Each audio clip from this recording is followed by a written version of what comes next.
اليوم كانت لنا فرصة جميلة للمشاركة في أمسية أدبية من تنظيم رابطة كاتبات المغرب فرع شتوكا إتباها ضمن فعاليات المعرض الجهوي للقراءة والكتاب، والذي تنظمه المديرية الجهوية للثقافة. وبالمناسبة أتقدم بالشكر الجزيل للسيد المدير الجهوي للمديرية الجهوية للثقافة بسوس ماسة على هذا التنظيم الرائع جدا. أيضا أتوجه بالشكر والتقدير للسيد عامل إقليم شتوكا إتباها على التعاون المثمر.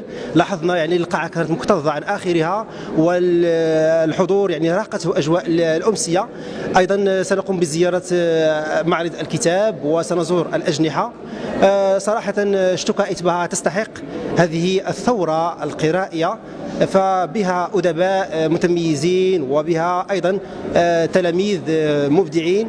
فألف تحية وتقدير للجميع، وأقول من هذا المنبر: زوروا فعاليات المعرض فإنه مستمر إلى غاية يوم 11 مارس. عليكم ورحمة الله تعالى وبركاته.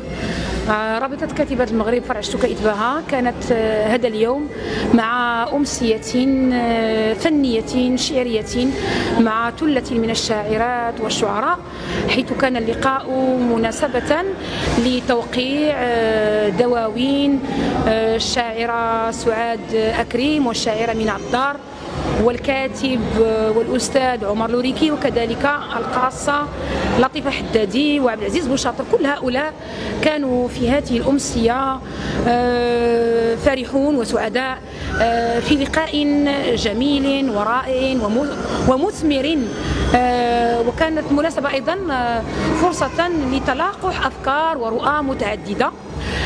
رابطة كاتبات المغرب فرع شتوكا إتباها هي سعيدة بهذه الفرصة التي تتكرر في عدة أقاليم، ولكن شتوكا إتباها اليوم بالذات وهذا الأسبوع بالذات كان لها شرف احتضان المعرض الجهوي للكتاب والقراءة ولأول مرة بشتوكا إتباها.